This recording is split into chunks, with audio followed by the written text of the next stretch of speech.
Hello and welcome back to Jack Knives Reviews. I'm of course your host, Jack Knives. Today we'll be looking at an epic adaptation from a legendary filmmaker, Christopher Nolan's The Odyssey.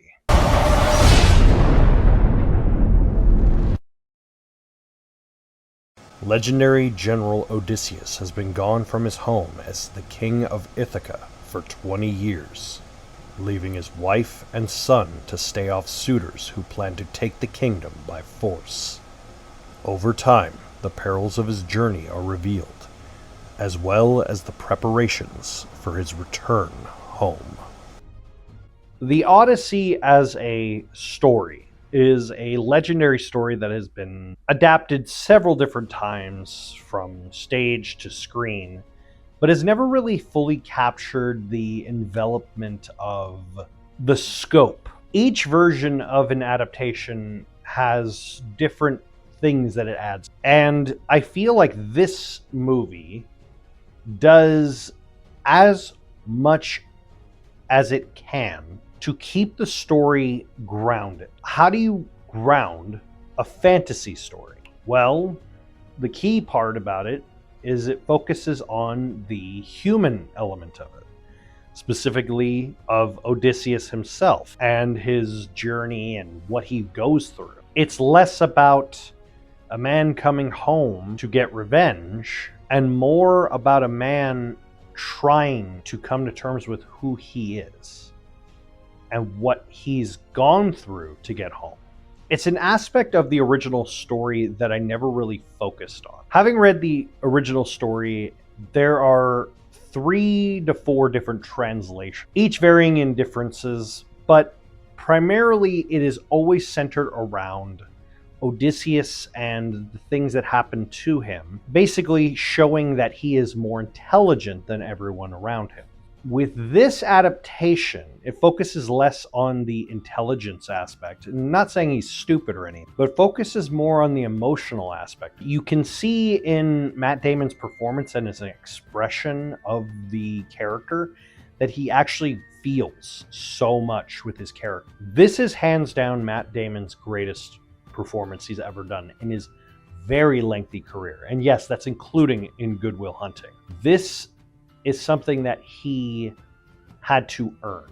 He had to earn the respect of the audience in a performance that truly I would have probably never cast him in. Honestly, I would have probably picked Jon Bernthal.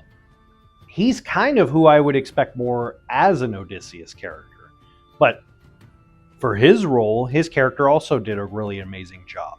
Every single performance in this movie was amazing. One of the most shocking ones, hands down, is John Leguizamo. I would be shocked if he doesn't get an Oscar for that. Or Anne Hathaway as Penelope. She does a great job. The only one I kind of was about was Tom Holland, but that's less to do with the character and more to do with the fact that Tom Holland kind of almost plays the same character all the time. The, oh no, what's gonna happen? Quick help. Even when Spider-Man, he does that. And it just kind of irks me after a while.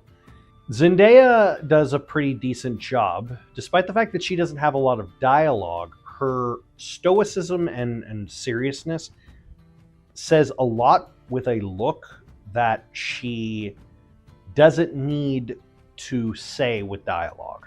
There's also one major standout in the cast that no one is talking about.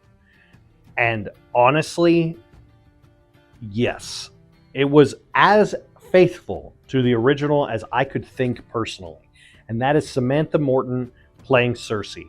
She is Cersei. That's exactly who I thought of when I thought of Cersei. When I read the original story, when I thought up adaptations, they either try to make her too ugly, too homely, too disgusting, too obviously villainy. Samantha Morton plays Cersei as this character who's just kind of stuck in the situation that she's in, and she's doing what she can with what she's doing.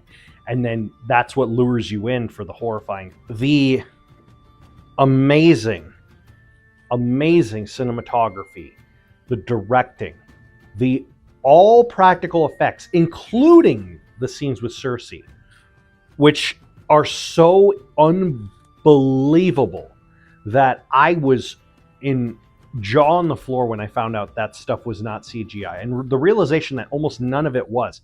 I think even the part with the cliff, they had boats or something circling it to make the whirlpool, or they had like models and they did the backdrop thing like they did in King Kong or something. I could be wrong about that, but everything that Nolan does is put 1,000,000% love and zero into computerness. He only uses computers when he absolutely has to, and it is a last resort.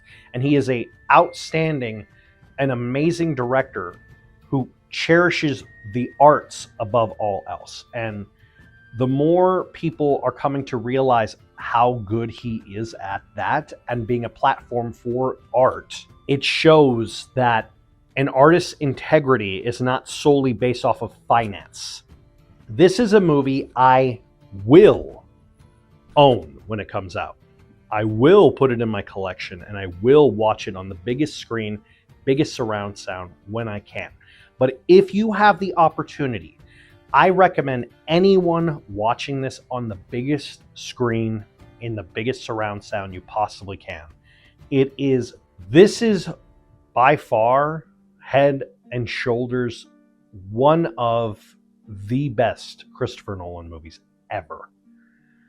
And yes, that's including The Dark Knight. I cannot recommend this movie enough. I truly believe it is worth seeing again and again. In fact, I've known people who have seen it again and again, and I do not blame them, because it is one of those times where you need to see it on the biggest screen, and you will enjoy it every minute of it, and it truly puts the epic in Greek epic. I give the Odyssey 5 out of 5. Have you seen the Odyssey? Let me know in the comments down below. Don't forget to stab that subscribe button and slice that like button, and I'll see you next time.